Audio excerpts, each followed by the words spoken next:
I want to say good morning to everyone. If you are watching this live, if you are watching this at another time, greetings to you. And wherever you are here in heart.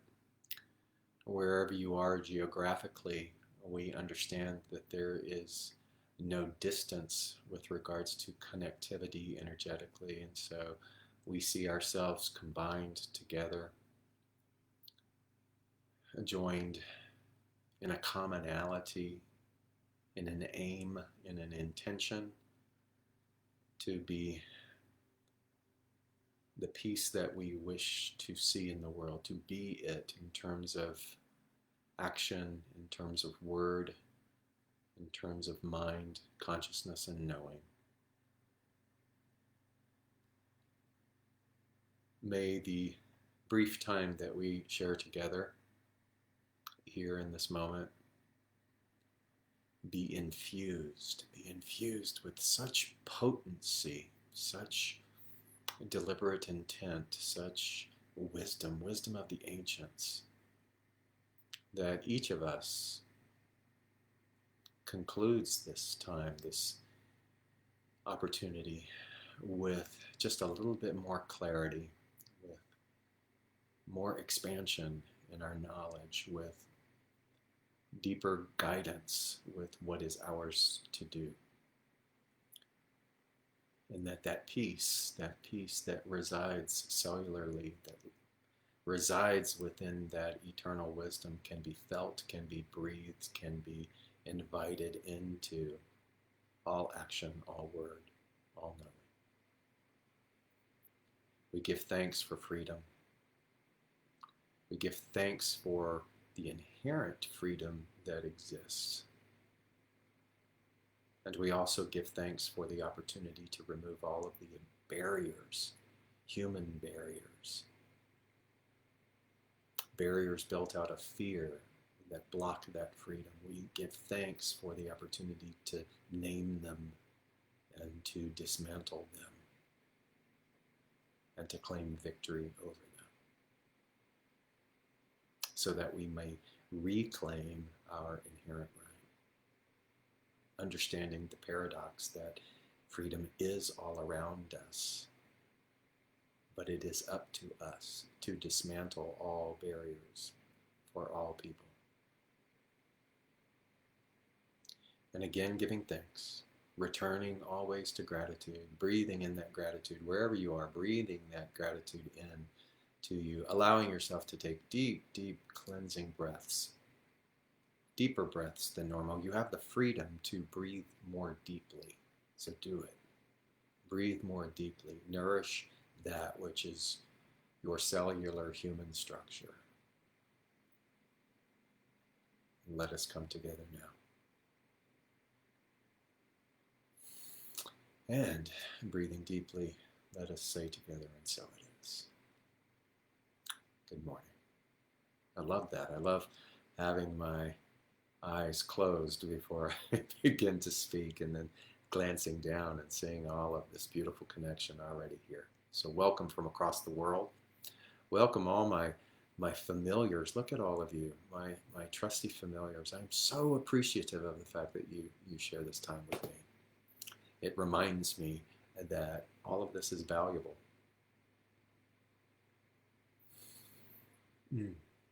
So I was reflecting on a time when I was about 12 years old. I was a part of a church. Maybe all of us grew up in some kind of church, but I was in the youth department, not quite a teenager, but an opportunity to travel with this larger youth group to an Indian reservation in Arizona. I remember the exact little area, the town, if you will, in Arizona, because it was called Sibique. And this happened in 1972. So the slogan was Sibique in 72. And I'm not even sure how it came to be, other than the fact that the leader of that particular youth department at the time was into outreach. And through that outreach came upon a reservation in this remote area of Arizona, came upon a minister in this reservation area who was part Native American and part American, and was a pastor and was serving this community, a community that was stricken with poverty and alcoholism and disease and illiteracy. And I'm thankful for the fact that whoever this youth department leader was, whose name I can't remember, took it upon themselves to organize this trip. And off we went, maybe 20 of us in a bus, driving from southeast Texas to Sibique, Arizona. I'm 12, little pudgy thing, very insecure, uncertain, looking at everybody else as if they have it all together. But I remember an incident that happened during that trip.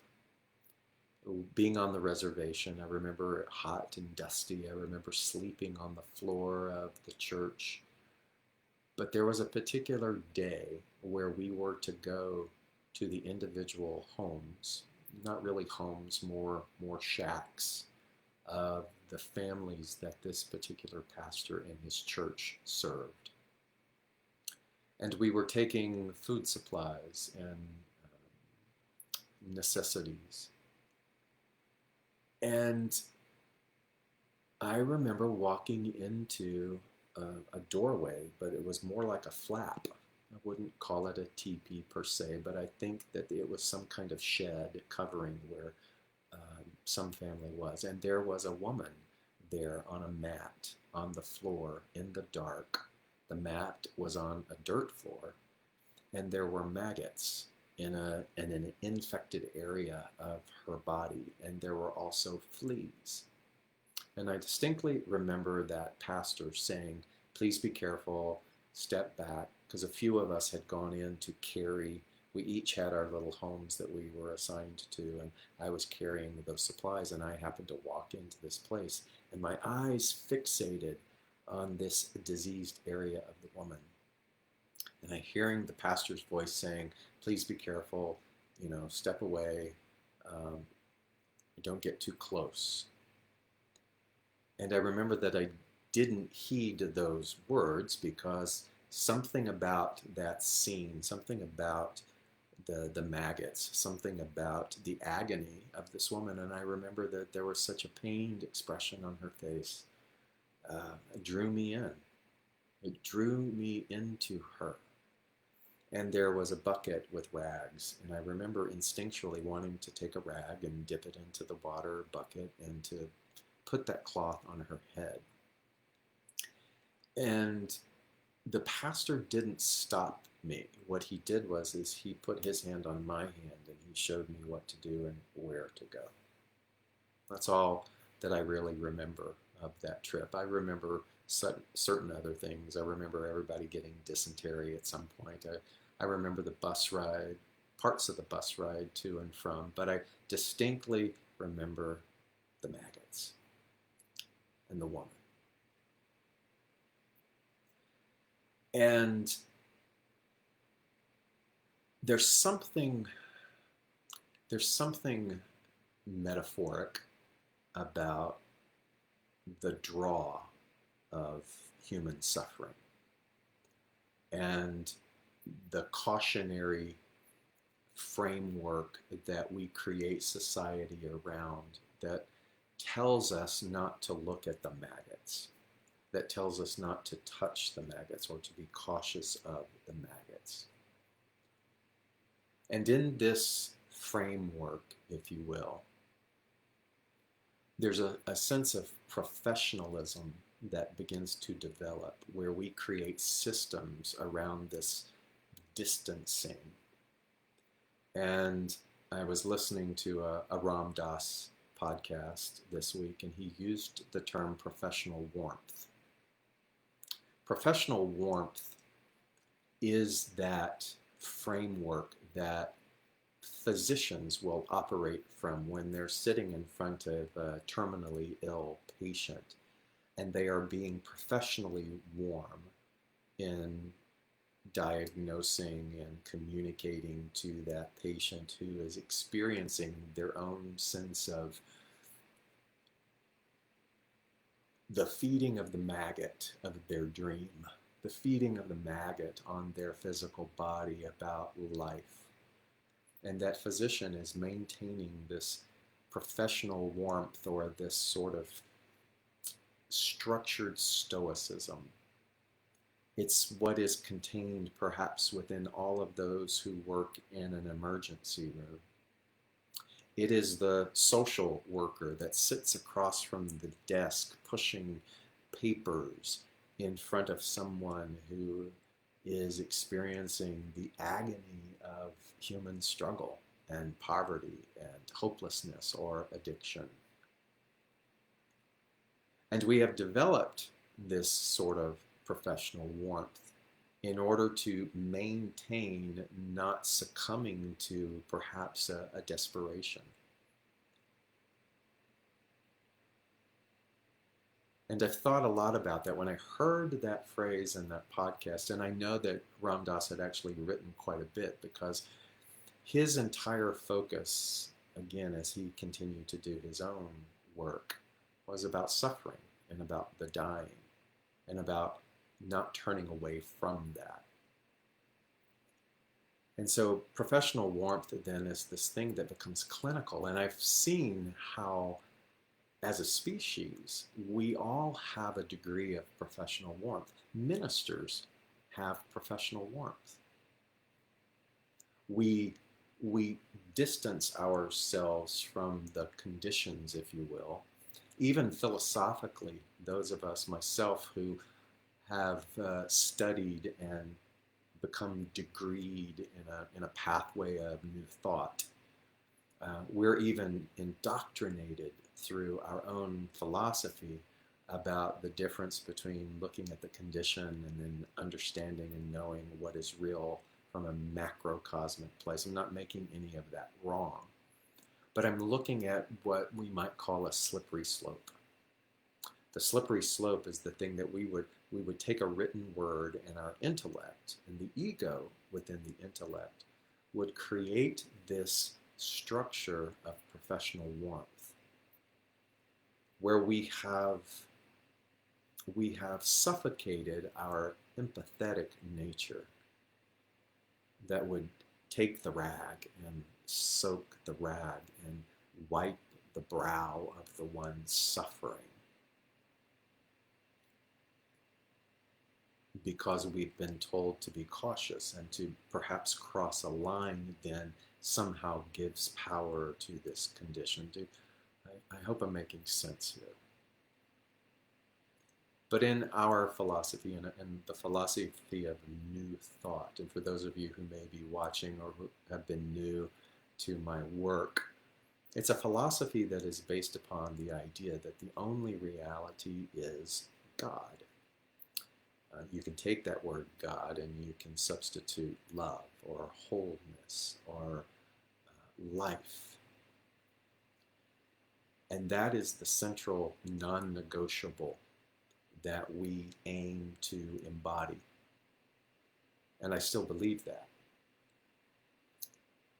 However, in this skin suit and the one-dimensional reality of the human experience, we can lose sight of the fact that something like professional warmth then would have us stand on the banks of someone drowning in quicksand and saying, I'm knowing for you, I'm knowing for you wholeness, I'm knowing for you, rather than reaching over and grabbing a stick and pulling that person out of the quicksand. And I don't know what that line is. I don't know what the line, I don't think there is a definitive line that we can name that says, yes, we understand this non-negotiable reality that there is a perfect patterning in the existence of creation, and still not be able to look at something such as suffering. and thus becomes the dance of being human. Thus becomes the opportunity for you and I, and this is the rich point, I think. Thus becomes the opportunity for you and I to fully understand the non-negotiable, that God is the only reality. Because until we are able to march into the suffering, to comfort those, to aid those, to assist those, to lift up those who are in that suffering, and also maintain the non-negotiable within our mind that yes, indeed, God is all that there is, then the non-negotiable that is studied from the intellectual mind from the page of a book is just that. It's just intellectual. It's not the knowing. You and I gain the knowing by marching into the systemic issue with the vision of that non-negotiable. And I believe that there is no other way for me personally to cultivate the deep, unending layers of that non-negotiable unless I bend down and I lean into the suffering and I add what I can to those who are in that place, not from a place of judgment, not from a place of forgetting the non-negotiable, but asking, praying without ceasing, that which is the non-negotiable of the perfect patterning of the universe be revealed to me in this situation. It's not an either or, it's an and. We don't judge the conditions. We don't turn our noses away from some intellectual piousness, particularly from being professionally warm. And I think why that phrase stuck out from me, and Ram Dass had this beautiful thing. He said, at some point that professional warmth will eat us alive, and there's only so many martinis that you can drink to self-medicate when you get home. There's only so much that a physician or an ER worker can do in order to become so desensitized and maintain that desensitization when in point of fact, we are humanity, all of us. And so we must become aware that by being professionally warm and just looking, or even perhaps throwing money at something, or patting the back or funding a building, all of those things are fine and good, but it's not until you and I become dirty in the boots to the ground action somehow that the richness, again, of an unending, unveiling understanding of the perfect patterning of the universe comes into play. I first really understood this idea of non-negotiable in studying the work of a woman author named Margaret Wheatley. Margaret Wheatley is an American writer, and she writes on things like chaos theory and systems thinking, and she's been very, very big in management and corporate world globally, and a very prolific author. And I was attracted to her work, particularly as a New Thought minister who was training practitioners. And so I would have my practitioners read, and we would study together some of the works of Margaret Wheatley, particularly a book called Leadership and the New Science. And in that book, Leadership and the New Science, which has been out since the early 90s, she always talks about change, always involves a dark night when everything falls apart. Change always involves a dark night when everything falls apart. And when we are advocates for change or for transformation, then we must be accustomed to and we must be welcoming of those dark night experiences where systems begin to collapse, when that which we held on to begins to crumble, when identities within ourselves must be looked at and cleansed and purified in some kind of fire, so that we can always know that there is no end point to you or to me in terms of what it is that we are as a soul, and our karmic assignments as a soul in this body. Because I believe that karmic assignment that our soul brings in, and it uses this vehicle, this physical vehicle, to work in that karmic arena, that the main aim of that is the same for you and for I. And it is how close can I burn in the awareness? How close can I be Icarus flying towards the sun and get burnt in the beauty and the illumination and the magnificence of the perfect patterning of the universe? So in order for me to do that, I must fly into the sun.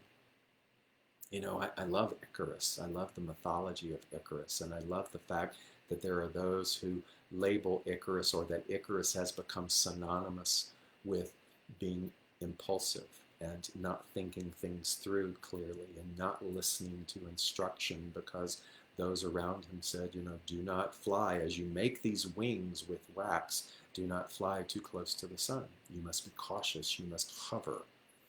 Kind of like professional warmth. But Icarus, becoming so captivated by the sun, that all of that went out the window, and he just kept rising, and he kept rising, and he kept rising. And the closer that he got to the sun, the more the wax on the wings that he had created began to melt. And mythology tells us that Icarus fell to his death. And see, the way that I interpret that is that I don't look at Icarus as a failure. I look at Icarus as a way shower. Because what people forget is not just that Icarus fell to his demise because he didn't listen. It's that Icarus flew. Icarus flew. Do you understand the distinction? We can latch on to something that says, this is foolishness, you must operate by this system, you must be professionally warm. Where this system says, screw that, fly towards the sun. I want you and I to fly towards that which is the perfect patterning. And I will tell you that if you are committed to that, then everything that is comfortable will be challenged. Every identity that keeps you sort of pacified will be challenged. But what we are called to be is to be that part of Icarus that flew too close to the sun. I want you to fly more closely to the dissolvement of the unknown bias that exists within all of us. I want each of us to be so courageous that we risk reputation. What is reputation? What is reputation? Reputation is the concern of what other people think. When will any of us be willing to lay down reputation so that we can fly close to the sun? So, professionally warmth. If that is on this spectrum of the polarity, then what is on this side? What is it that we are being called in this time of civil unrest, in this necessary time that must look at the ugliness of our historic racism? What must you and I do other than be professionally warm? It's been hard to come up with words. The best that I've been able to come up with is that we must be committed purifiers. Committed purifiers. To purification or purifying means to cleanse the contamination. And I think that there is a contamination that exists when we are professionally warm. It's tepid. It's a breeding ground for bacteria, for desensitization. But to be a committed purifier means that we don't care about reputation. We don't care about what others think. We are willing to see our domestication from the society, the culture, the background of wherever it is that we came from. And we're willing to risk, if you will, to be courageous enough to lift ourselves from that and to be committed purifiers so that all people, all of that which is the maggots that infest our ability to treat each other, to justice for all, to equality for all, to opportunity for all,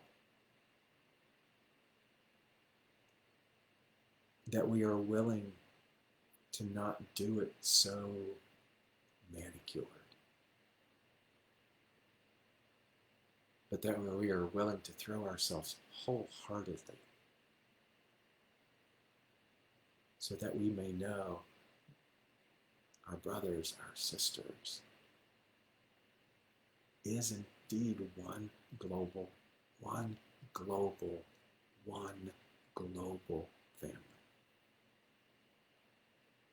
We have a phrase in New Thought that is somewhat of a motto established years ago, recent past, of a world that works for everyone.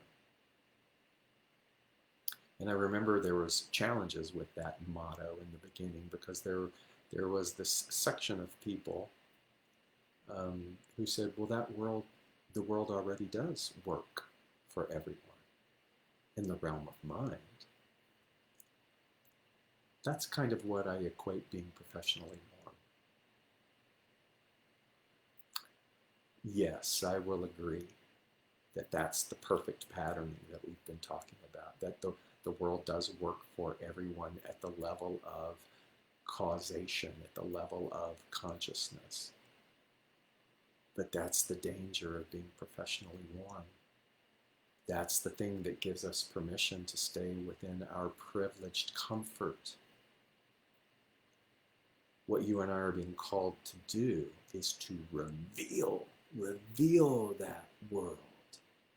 Reveal that world through our advocacy, through our marching, through messy uncovering of our own privilege and bias, of flying so close to the sun that we become committed purifiers and our own being is purified as we help and assist to be in the purification of others.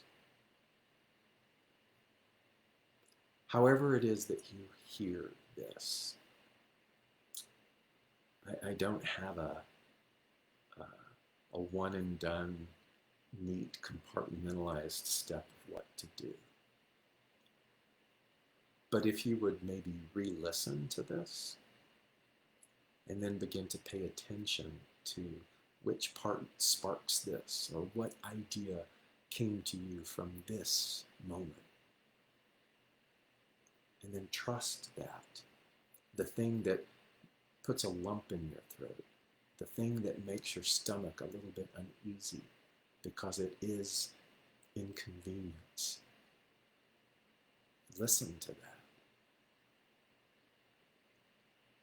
Let us own the privilege of not doing anything.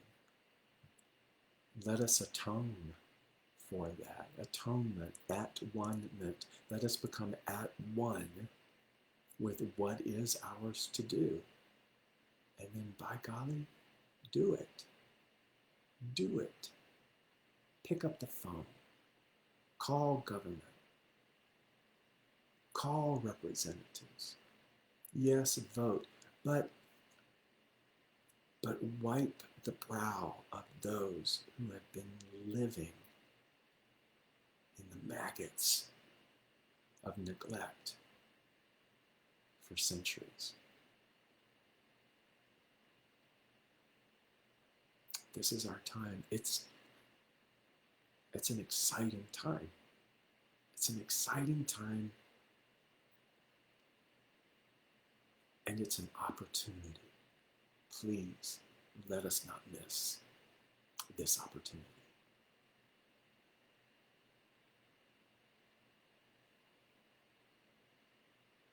Look at me.